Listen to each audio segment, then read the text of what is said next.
The one thing is fine art, and the other one is like little leprechaun standing. Your drawing, you know? Don't tell So me you've sculpted that as well. actually, I did two kind of leprechaun thing, and it was Did for they a have beer skulls? for a beer company in Belgium. Like they have their little mascots, and it was funny because You're listening to Art Heroes Podcast, the show to help you thrive as a digital artist. Tune in to learn how to transform your passion into a career. Get inspired by other kick-ass 2D and 3D artists, and find out what it takes to be an art hero.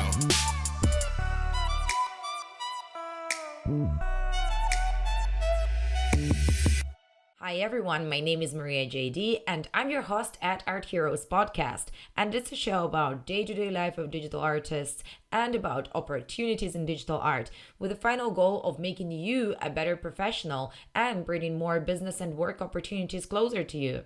And in today's episode, we're meeting Maarten Verhoeven, who's a freelance digital sculptor specializing in work for film, commercials, prototypes, and toys.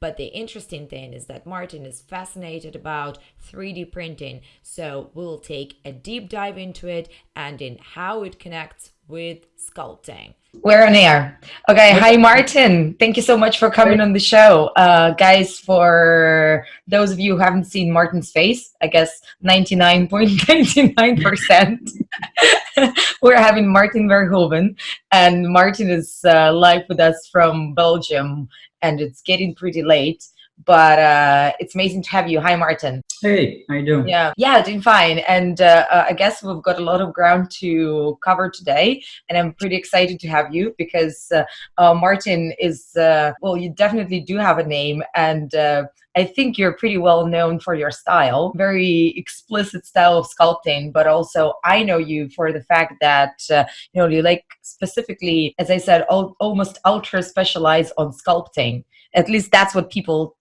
say about you. Don't know if that's true.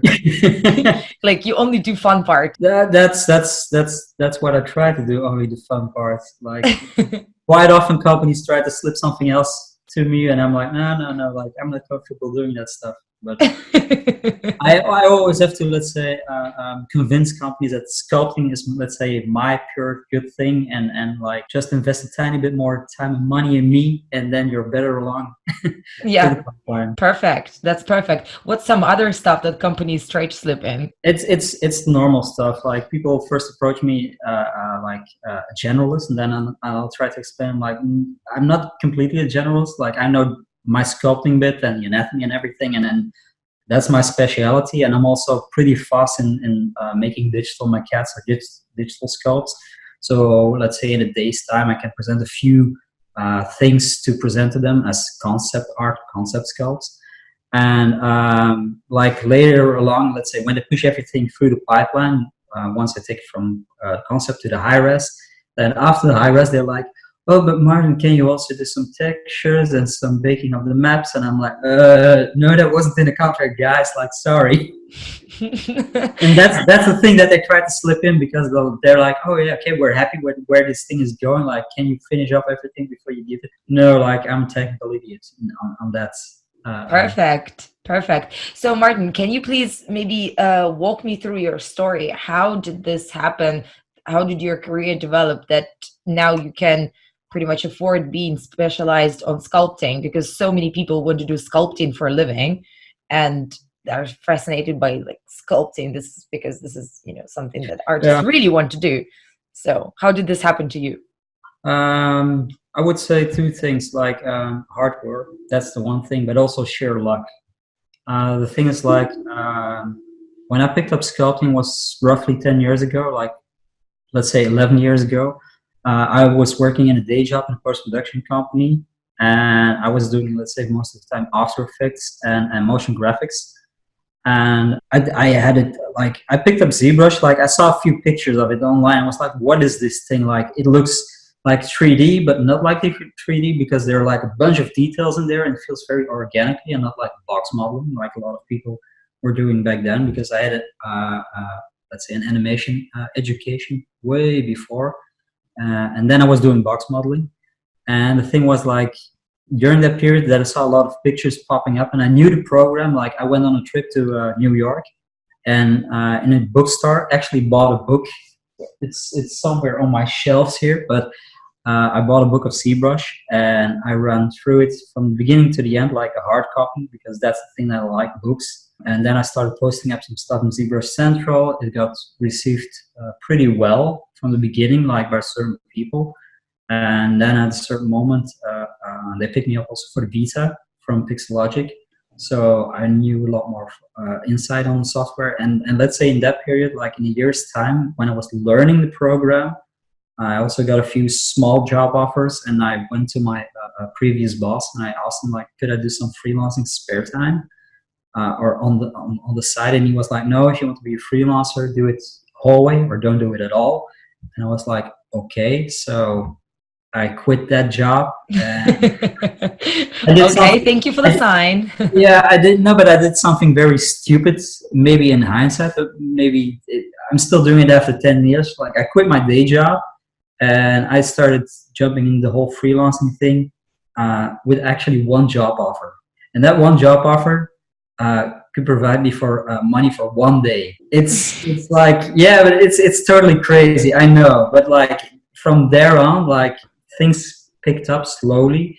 And the thing is, like, I had some previous clients for the motion graphics and everything, and those little jobs filled up the gaps doing commercials and everything.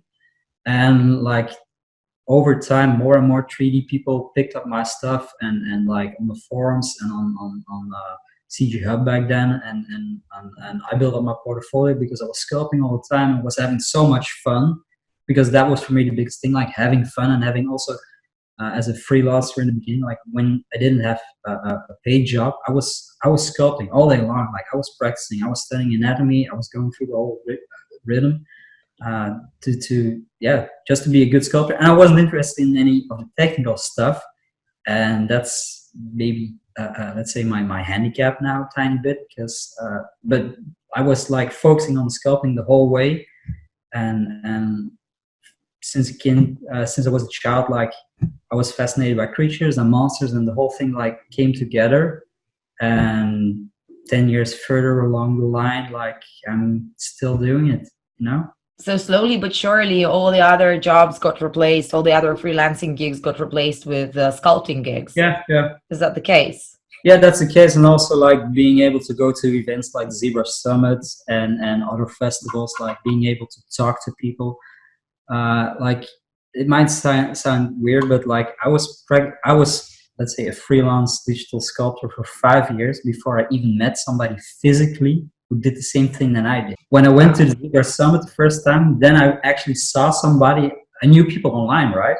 But then it was the first time, like after 5 years, that I was able to shake somebody's hand and say like, hey, I know you, you're also digital stuff, like let's take a picture and show my mom that I'm not crazy, you know? Wow, this is 5 years of like complete online life, online networking. Yeah, and also trying to explain to other people, I have a very supportive wife and everything, and she was like, okay, go for it and do what you want to do and everything, and she still is super supportive of everything that I do in the arts. But for 5 years I was living in cyberspace, you know. No, but that's the thing, like let's say in the period of 5 years, like everybody that you meet in the street, you try to explain like I'm doing this for a living, and they were like, oh, what are you doing? And now over time, like 3D printing and everything grew, so a lot of more people know what's going on in the industry. Yeah, so tell me more a little bit more about that. How does that feel working by yourself? Because I know you live off the grid. I mean, not completely off the grid, but you know, like away from huge capitals and places like that. And so, how do you structure your day, and how is your work life in general? Do you find it hard organizing yourself? No, because let's say, okay, the first thing, when I'm sitting still, like I feel anxious. I need to create something. So that's the thing that's always in the back of my head. Like I can never relax during the day without a job and sit on my ass like, oh, let's look a little movie or let's play a video game. No, like I'm constantly or I'm 3D printing, or I'm painting, or I'm drawing, or I'm doing something to create something. But my schedule in a day is, let's say we get up at 7. Like I have 2 kids at home. I can relate. Yeah. So I want to get up at 7, but my son decides to get up at 5 or something, you know. But that's the thing. Like I try to get up at 7. We pack the sandwiches, everything. I put the kids to school at 8:30. I'm home. I'm sitting behind my computer. I start working. Most of the times I only take 1 10-minute break around noon, and after school around 5 o'clock, 5:30, pick up the kids again, start cooking. Then later on, my wife comes home, and if there's like a certain big job or something, like you pick up again at 8 o'clock or 10 o'clock, 8 o'clock, 9 o'clock when the kids are back to sleep, and you work until 1. You know. So that's quite a lot of hours. Yeah, but the thing is, like when I'm working for clients, I also tell them, like I try to apply office hours to keep everything healthy. You know, like when you're working for somebody, that you don't burn yourself on a project. And I mean, deadlines are deadlines. Like when somebody comes to you with a deadline, and in the end it happens that you have to work 2 nights in a row or something. Yeah, that's bad management. Yeah, definitely, 100% bad for everyone. Yeah, but those things happen. But most of the times, like I don't try to work in weekends. And I only try to do the office hours. But like I said, when I'm working from 8:30 until 5:30, like the one break that I take is 10 minutes. So in the end, like I'm still putting in a lot of hours. It does sound like a lot of hours. I mean, it's like very fair. Yeah, and like I said, when I don't even have a job, like still at 8:30, I'll be sitting behind a computer or doing something creative, like all day long. I mean, so what is a typical client job for you now? It's very diverse because, like, my clients, they go from visual effects studios to individual real artists. So it's super diverse who approaches me. Sometimes it's very straightforward. Like they say, okay, we want a concept. You have to translate it from digital maquette, push it along to a high-res model, and then you roll by the punches. You design, and then you go over and over the whole process again. Because in the first meeting, they say like, okay, we give you 2 weeks, and I'm looking at them like, this isn't going to take 2 weeks. This is going to take at least 6 weeks, and they're like, no, you get 2 weeks now. No, this is going to take 6 weeks. Most of the times in the end, I'm right. But that's how it goes, because that's the only thing, like working remote from studios, there's a lot of delay in communication. And that's something that you always have to take in consideration or in the back of your head. It's like when you're in downtime, and it happens sometimes that it's 3 days or a week that you send off files, and you don't hear from them within 5 days or something, and then you have to figure out something else to do.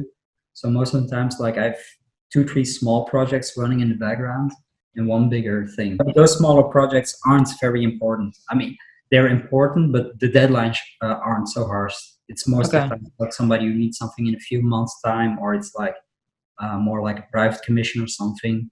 Okay, very interesting. So my question would be then, how would you bill for your downtime, or like how would you bill the client in this case? Imagine your estimated time for a project is 2 weeks, but then you don't get feedback for 5 days, and pretty much for these 5 days you're like blocked. I mean, you're not blocked. Yeah. You can't really do anything. That's true. Exactly. You can't really do anything, but at the same time, you're committed to the client. And and most of the times, then the most interesting job offers come in, because once you're, let's say, in downtime, then somebody approaches you like, "Hey, are you available to start next week?" And I'm like, "No," because like it's something that's personally for me. Like I can't take on 2 big projects at the same time. Like I could do them if I was arranging the schedule. But the thing is, like when you're working for 2 different clients, somehow, like in the end, they always like screw over the whole schedule. Yeah. And they want the same thing at the same time. And that's something that I really hate. So that's the reason why I'm, let's say, take one big project, take a few little bits, and also the personal work, because for me, my personal work is super important. Uh, um, to get it out of my system. Like when I do my sketches or my work, I also don't tend to take more than 1 day, a day and a half on a finished piece from the beginning until the end. Like I have a ton of concepts already in the back of my head that I want to create over the next few weeks. And like I just open ZBrush and I just start sculpting, take out my reference folder, and I make what I want to make. And that's how I fill in, let's say, the little gaps and building up the portfolio to also attract new clients that might be interested in, let's say, seeing my thing, you know? Yeah, 100%. So I know that you get clients that want to get some of your stuff or your style in their projects because of your style. Yeah. What do you think specifically makes your style so unique, and how did you go about developing it? Is there any, I don't know, any trick, any process? The thing with, okay, let's say my style, it's something that was born 5 years ago or something. And this might sound very strange, but with the birth of my son, something snapped in my brain, and I was with let's say a creative block, and I couldn't create my own art. But what I was doing was I was still sculpting anatomy and everything, you know, to keep the routine, and also doing client work, because client work in my eyes, it's being creative, but it's being art directed. So you don't have to do everything yourself. You present something and they start modifying those things. And at a certain moment, like I was in a creative void for 2 years, and then like it snapped on, and then my style was born, weirdly enough. And the thing that some people, I could say his name, James W. Kane. Okay, yes. The thing that he always says, like with a smile, like when I want to create something that's your style, I put in some swirly bits, I put in some blacks, reds, and golds, and a skull left and right, and then I'm done. I'm like, I could agree. Thank you, but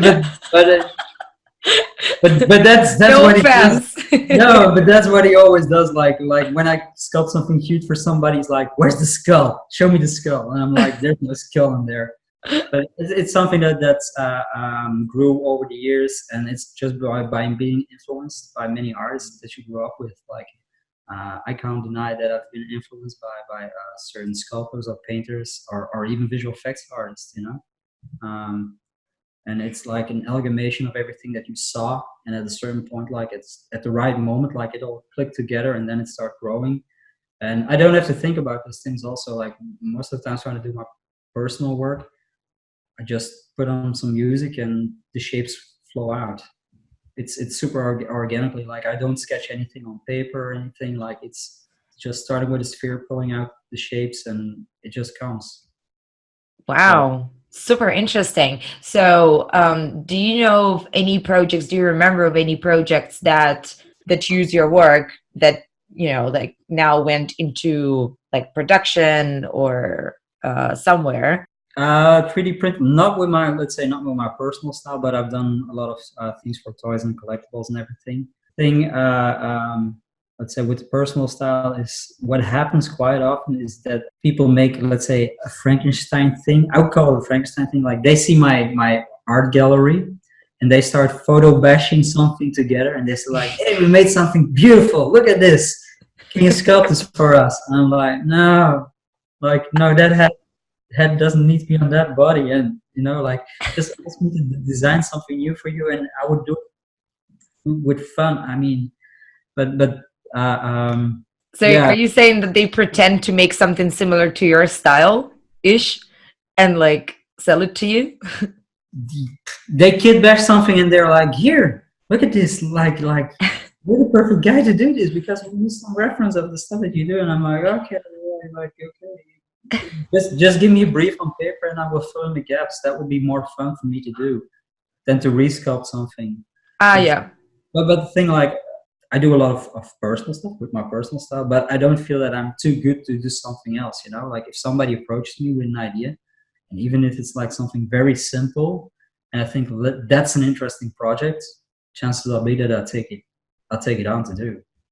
Like I've done small leprechauns, visual effects awards and gold, weird shaped things, vases, put Yeah. flowers in.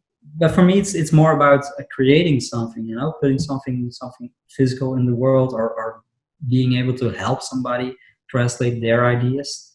But that's also something that I think you have to do, or have to be open for, if you're a digital sculptor. Like, let's say if you're purely interested in superheroes, right? And you want to do superhero statues, like everybody wants to do superhero statues. Like, you have to be so good if you purely want to focus on that.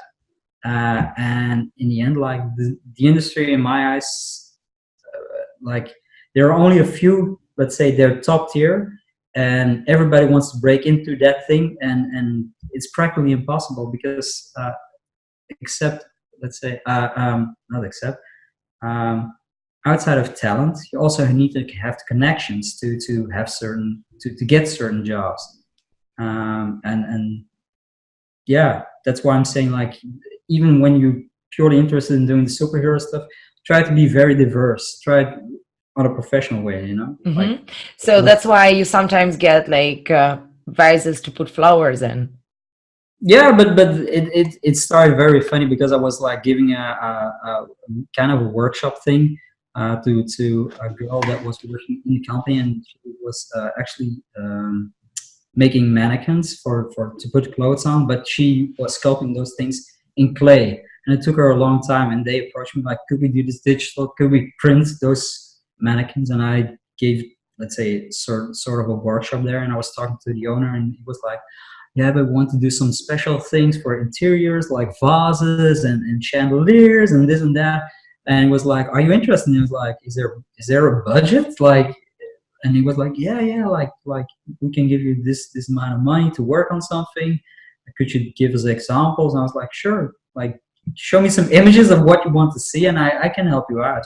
But, wow, this is so super interesting. I think that's an exciting project. I mean, of course, it's not a superhero, but still, it's something that stays. Let's say it's not super sexy to put into your portfolio.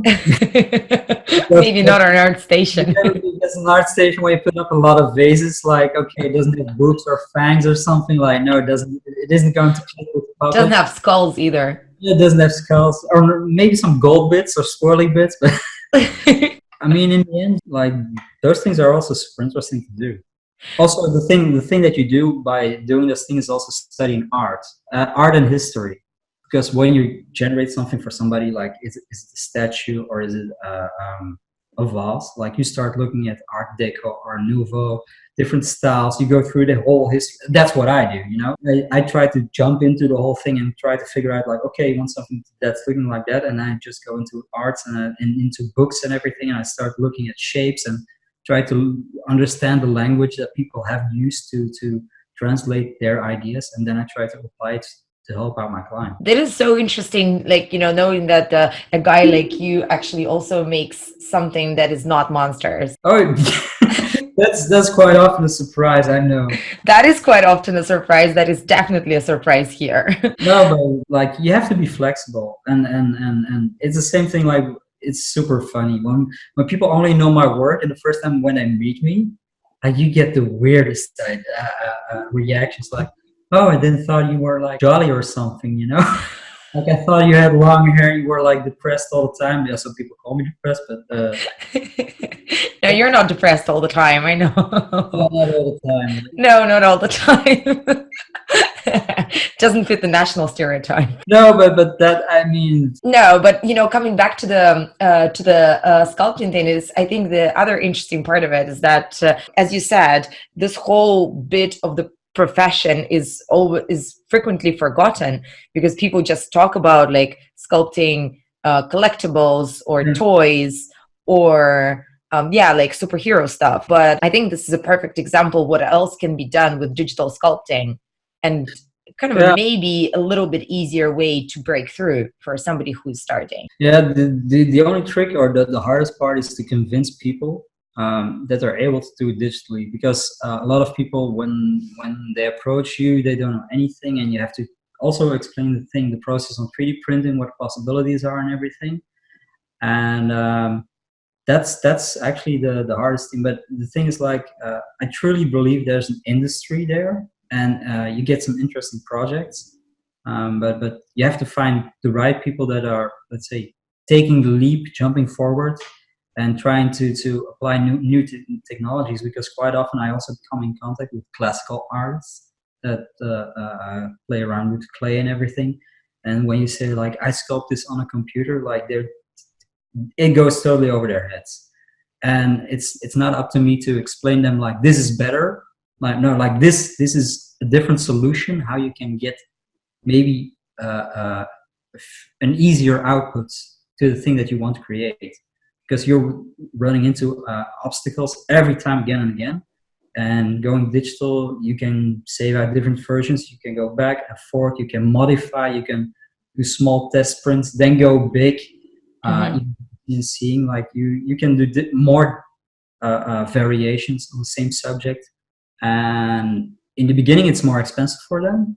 But in the end, they see that when they push it through, it will cost as much. Yeah, but in the end, the result will be better because you're able to do more iterations. Yeah, it will be better, or the end product will be as good. Yes. And when the end product is as good, then you already have, let's say, accomplished something with those people. Because a lot of people are pretty snobby. Like, they're like, oh, but it isn't done with a chisel and not with a stone and not with this and this. So help me understand a little bit more the whole process. So do you actually know the whole, I think it's safe to assume that you know the big picture of 3D printing and the pipeline, how the things work, so that you can even explain it to a client and almost sell them the idea of going digital. Yeah, that's important. And also to tell them, like, the little traps, because you can practically print everything, but there are also limitations, like on the quality, on the resolution, on the scale. Like, earlier today, somebody was reacting on LinkedIn, and they were saying, like, I want to go with a resin printer, but I want to have a building volume that's 30 by 30 centimeters. And I told her, like, you can't afford that. I mean, you're talking about industry prices, like, for big companies. Like, as a novice or somebody's student, like, no, go with the simple, cheap printer. Try to figure out the workflow, and then if you have some money, go bigger. But in the beginning, like, especially when you do resin prints, it's a lot of cleanup. There's a lot of chemicals. I think it's fun because I like to get my hands dirty. But a lot of people, like, when they do the same thing, like, they hate it because it breaks and yeah, you have to do the post scoring. Would you normally, like, recommend your clients or people that you work with get their own 3D printer or order a print on demand? It also depends. Like, the good thing is, like, I have a lot of connections, or I know a lot of printers standing around here that people could use or rent or buy. But when I approach somebody for a project, like, the first thing that I ask, like, okay, so what's the scale that you want to work in? Then we find out the printer, because the scale is dependent. And the material, I assume. Yeah, and then the material. And if they say, like, if I bring along a print on a Form 2 or something, like, it's super high res, super dense, and they're like, oh, I didn't thought it was possible to do in 3D. And they're, like, holding a little sphere, and I'm telling them, yeah, but you're holding something that costs 800 euros. They're like, oh, I'm not gonna drop this. Like, and then I'm like, okay, now let's talk about your budget. Okay. and then the budget, most of the times, like, will tell which printer, which scale, because a lot of people, like, in the beginning, they're like, oh, we want to 3D print something and we want to do it 50 centimeters and want to do this and this and this. And then when you put together a quote, like, how much it would cost, then they're like, okay, fine, 10. Yeah, like, it gets smaller. But it's very important to know, for me, for the beginning, like, how big the final product is, because that also depends how much time that I will invest as a sculptor in my sculpt. Because if I know something's going to be printed on a rubbish printer, something that's pretty rough on the building lines, and it's going to be a small size, like, I know I don't have to work those 3 extra days sculpting all the fine details, because they won't be translated. So that's also something that I always, when I talk to clients, like, I want to know their final product. And also what they want to do with it. You print and they want to put it on a trade show, or they want to put it in their garden, or like you have the weirdest things ever. Yeah, no, but it's Oh my God, garden versus trade show sounds a little bit of a two different worlds. yeah. The one thing is fine art, and the other one is like little leprechauns standing. in your garden, you know? Don't tell me you've sculpted that as well. Actually, I did two kind of leprechaun thing, and it was Did they have skulls? for a beer company in Belgium. Like they have their little mascots, and it was funny because a commercial agency contacted me, and they had drawings that they found in the cellar of a brewery, and those drawings were from the 70s. It was like very rough, and those were the mascots of that beer company. And I want to, let's say, translate it into the year 2010s, you know. Okay, sure. So I took those little rough drawings and I made like little 3D sculptures from them, and they 3D printed them, and they were like super stoked and happy because they had a little mascot. But it's those are fun projects, you know. Look at something and say like, okay, I can put a quote on it. It doesn't have to be high end the whole time, because most of the times I feel that working for such clients, the appreciation that they give you is way more is bigger than working for a big studio. Because when you work for a big studio, you finish your job, people are happy, the art director or the director or who else is close to you, but you drown in the whole chain of people that are working there. And once you're working, let's say on a collectible or let's say smaller project, like, you know that you're the person that did that thing for that person, and you make them happy, you know, generating something. That's so cool. That's so cool. No, definitely. There's always like the thing about personal connection, 100%. Help me decompose that. So, how do you get the smaller clients? I mean, do they also find you on ArtStation and, I don't know, Instagram or like Facebook? Or is it like more personal connection? Some of them do, and sometimes it's personal connection, but sometimes I also step up to people, like when I'm visiting a company or something, I think like, oh, there might be some potential in there. Like I walk up to the boss and say like, hey, I think you need a 3D print from something.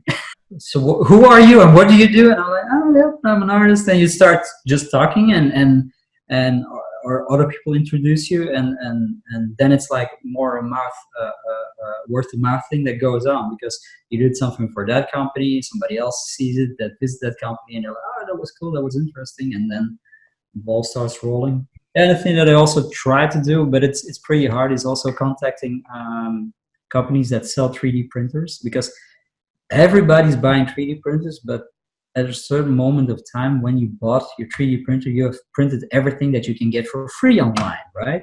And then they're like looking at their printer and like, what the hell am I going to do with it? And I'm like, hey, I'm your guy, I can make something for you.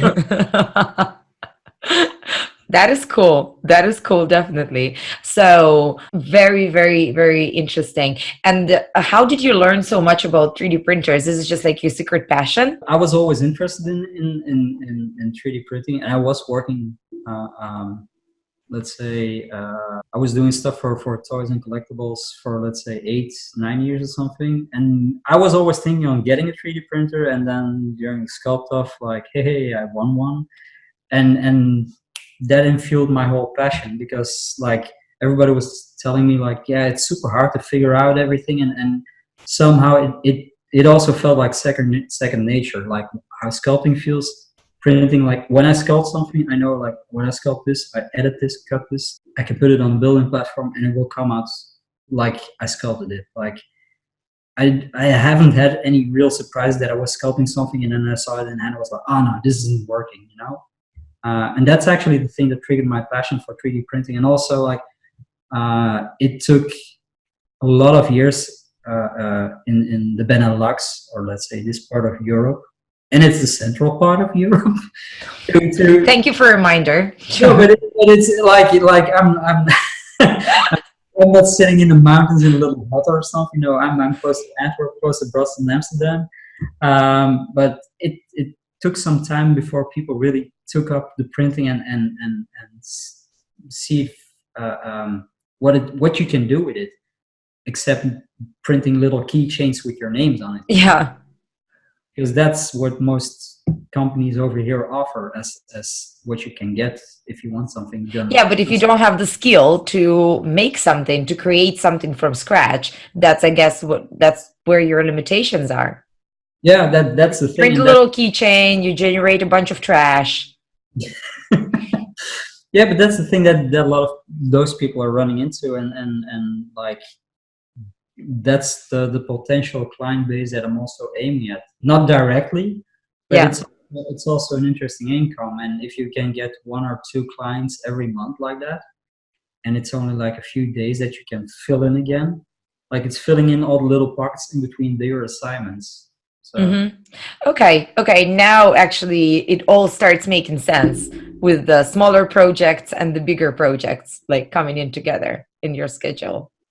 yeah, I mean, freelancing, it's a tough and depressing business. I mean, in my eyes, it's a tough and depressing business, and personally, like I can be on a high in the morning and I can be super down in the evening because you got 3 emails from clients that declined something, or something went wrong, or you did something on the bidding and you don't get it, and you were hoping for it, and but it also makes it interesting in the end, because like a lot of times when I had a lot of, or a big downtime, let's say 3 weeks without work, you're really thinking like, this is never going to happen. I mean, this isn't going to solve the whole thing. Like I actually said it 2 years ago, right before Zebra Summit, to a few friends of mine, like, if the summit, if that isn't going to give me something, in return, like I'm going to quit digital sculpting. Like I was No, so, come on, you were not serious about that. Come on. no, seriously, but then like something picks up again at the right moment, and then you're like, No, I get that. It's always like ups and downs when you don't have the traditional 9 to 5. yeah, And the traditional like boss and set of projects, but it's a choice, right? I mean, it's a choice, it's more fun this way. it's more fun. The risks are bigger. Let's say the prices could also be bigger. Yeah, but like, and to me, this is fascinating because which you just said that in many cases you still have to explain to clients or potential clients the way digital sculpting works and the way it can solve their problems. But imagine in several years from now, you don't have to explain that. And the way 3D printing took off when people just started buying printers, like in a few years from now, people will already know how everything works, and the saturation will be just higher, and it will be just way easier, less friction. At least, I don't know, that's the way I kind of possibly see it. That's probably what the future will be like. And also with the whole printers, like there will be full color printers producing the most awesome things. And then I think the most important thing is to be special as an individual artist. Because now, let's say with all the technical know-how, like there's still a lot of jobs that you can hunt on. But over time, like a lot of people will also get in that pool, and then you have to diverse yourself, and then you have to stand out with the thing that you do. And that's also the thing that I'm also always aiming at with doing my own art, like trying to be an individual in the whole group, like there's so many people creating their own art, but it's for me, it's kind of important to try to stand out of the crowd. Don't walk along. Like if you want to be a people pleaser, you know what to sculpt. Go on ArtStation. You know what to sculpt. You know what I mean. Yeah, 100%. No, I'm with you on that. Try to sell your own course. Yeah, definitely. Well, that is very, very, very interesting. So, where do you think the future is for you, except developing your own style even further? That's a seriously good question, because I quite often ask that question also to other artists, like, what? Really? Okay. Yeah, no, seriously, that I ask them, like, what will you be doing in 10 years? And they don't have a clue. Because, Okay. because in my eyes, the whole industry that we're working in is still young. It is. It's 15, it's okay, it's older than 15 years, but it's been 15 years up a certain level. And it's evolving so fast and so hard that add another 15 years, like it's, I really don't have a clue where this is going. The only I love that. I have no clue where this is going. the only important thing that I have, or the feeling that I have, is like there's a certain wave, like how everything's evolving, and like you need to try to be on top of the wave, or just right in front of the curve. Like when something new happens, try it out, see if you like it, see if you feel it, but try to also stand out and not fall into the whole into the wave, like in the Yeah. whole. But that's the thing that I think I'll be trying over the next 15 or 10 years. But seriously, like Riding the wave. trying to ride the wave, because No, riding the wave is not easy. Like, goddamn, no easy. no, but like if I wasn't sculpting, I mean, if I wasn't digitally sculpting, I would be generating other arts with other forms. That's something that I'm sure of. Like I would be wood carving, or I would be painting on oils on canvas or something. I would do something else creative, because that's always been in my system. But I'm pretty sure one thing I'm pretty sure of is that if we're talking about 10 years, we'll see more and more tools for digital art evolving. And like last week we had a chat on this podcast about virtual reality and how Quill is evolving.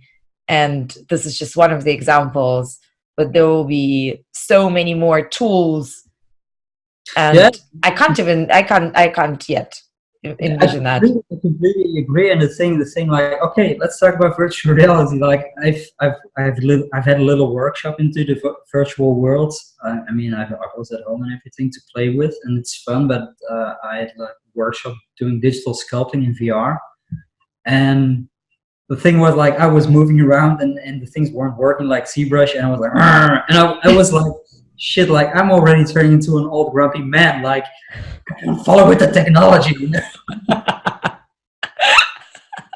So that's the wave, and I'm like, tippling, slipping down the wave. I'm like, and goggles, Well, maybe at some point you will need to start trying new tools. Maybe just like so brilliant at one, and that's it. Yeah. But the things like even digital sculpting will evolve, and I see the benefit in sculpting in VR. And I think if those tools get closer to the thing that we're working in right now, like the super high res stuff, and being able to have a tactical feedback when you touch something, like that you're not like just pushing into space. A lot more people will pick it up and will make even more beautiful work with it. Like Definitely. The people that are already leading in the VR sculpting, like they're also very good sculptors to begin with. Like they're good in VR. No, they're like the best sculptors out there in the physical world, practically. Well, like, thank you for saying that, because actually this is an important understanding that it doesn't just come from the tool. No. That's something that I also have to. No, thank you for saying that. I really appreciate that. I think this is important. I also have to explain quite a lot. Like people think that you're like banging around on the computer and like filling in numbers and pushing sliders, and I'm like, especially when I do demos or something on trade shows for certain companies, and you're able to talk to people and say like, oh, you think it's easy? Like, you don't say it like that, of course, because that's offending. But it's like, here's a sphere, here's a pen, and you try to explain to people that are, let's say, 60, 70 years old that come to they're drawing on the screen. They're like, the cool thing is, like, first they're like, also the grumpy old man. The same grumpy old man, seeing yourself. Rubbing the screen, and then they're like, within a few minutes, like, you see their mind like breaking up and like exploding. They're like seeing all the possibilities and all the potential. especially when you do it with artistic people. Like I've been on trade shows where a lot of classical artists come that do bronze works and clays and copper, all the classical statues.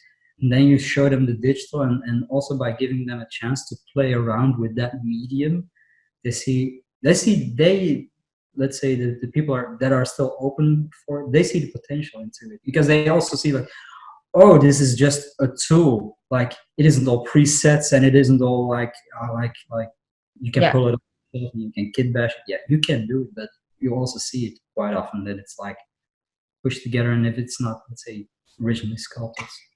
Wow. Yeah, that's an interesting perspective.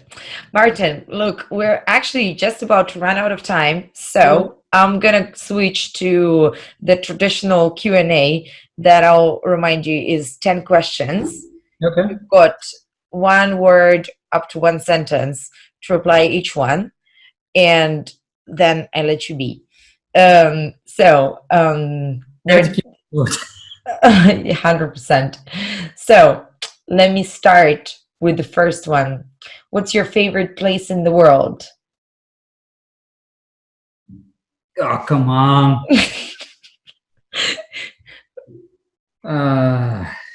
No? My office. Brilliant. While you're working, what are you listening to? Got it. No, like I listen to a bunch of different types of music, going from classical to metal to electro, so it's super diverse. All right, but we got the hint. What's your best way to gain inspiration? Go outside, try to live. That's a good one. And what's your big life goal? Try to get old. That's it. What's your favorite drink? Ooh.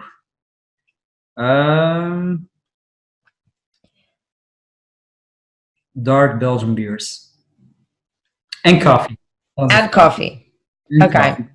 Coffee. 100%. Yeah, this is me. So lately on this podcast, milkshakes have been a thing. including James W. Kane.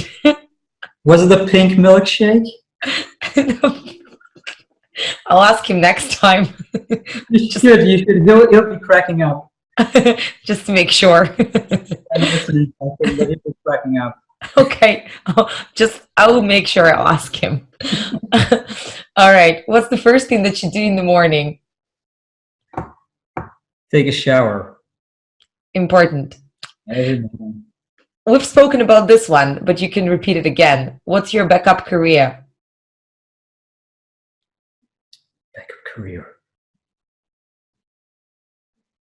Well, you just said that you would be a traditional artist or something else. Probably I'll be a traditional artist, but that will be even harder to make a living from. Even harder than digital art. Being a classical artist is even harder than being a digital art. Come on, it doesn't make like digital art sound any lucrative. No, but it's lucrative, but I like all the niche things, like people always think like, why are you interested in that? And I'm like, yeah, because it's like not a lot of people are interested in that thing. Okay. That's what special. Yeah. So, do we leave traditional art there? Yeah, that's good. Good. Okay. What's your recent favorite book? Let's say you said you like reading, so let's go for books. I only like picture books. Okay. How about movies? Latest favorite movie. I always go back to the classical things, and I would say all the classical things that are on my wall, the Back to the Future and yes. all the 80s stuff. That's all my favorite stuff. Great. Yeah. I noticed the posters. Yeah. I was like, yeah, that probably would be the movie recommendation. Okay. So, yeah. Oh, yes. Nice. Who are some of your legends? People that you follow and admire? the big guys are like, let's say, like Rick Baker, H.R. Geiger, Stan Winston, or what Stan Winston studio artists did, like Steve Wang and all those guys, and Greg Nicotero. Actually, most of the guys are makeup guys, and also, let's say, the classical artists like Hopper and all those painters. Okay. And the last one is, if you have a bucket list, do you have anything on it? No, I don't really have a bucket list. The only bucket list that I made 3 years ago is bucket list of items that I need to have, and I'm collecting them for my office. And Nice. It's super diverse. It's like the weirdest shit ever. Okay, give me a few items that you have on the items to collect list. Skulls, things in jars, statues, helmets. Do they have to be like 3D printed, or do they have to like? No, like replicas, museum pieces. Like let's see what I have here. Like fossils from certain things. Like the actual inspirational stuff. Yeah, but it's like really the weirdest stuff ever. Like when I see something and I'm like, oh, I like that thing. Like I get a replica made of that thing in the movie or something. It's weird. But wow, sounds like your office is an actual like museum type of thing. Yeah, but that's also the reason why I like to stay in my office so for most of the time. Because, now it makes sense. It's my space. It's my museum. Yeah. Like, no, it's super cluttered. It's not junk, but it's like there's a ton of shit standing here. And if you go into the rest of our house, like it's super tight and super modern, and my stuff can't mix into the rest of the world. Love that. That's the agreement that I have. So yeah, cool. So this is a pretty cool, note to finish the whole thing. Thanks so much again, Maarten. This has been super interesting. Actually, I didn't expect to jump that deep into 3D printing, but we did, and that was a pretty exciting dive. So thank you for that as well. Now finally go and enjoy the night. Okay, well, it was super fun to talk to you. So all right, cheers. Thanks so much for listening, guys. If you enjoyed this episode, please leave us a comment here below, or better, go to Apple Podcasts and type in a review. We really, really appreciate when we're hearing from you, and this keeps our whole team going. So see you next week. Cheers. Thanks for listening to Art Heroes Podcast. Check out www.artheroes.co for show notes, more interviews, and free tools made for you by our team of mentors. Tune in next week for more inspiration, and keep up the great work, hero.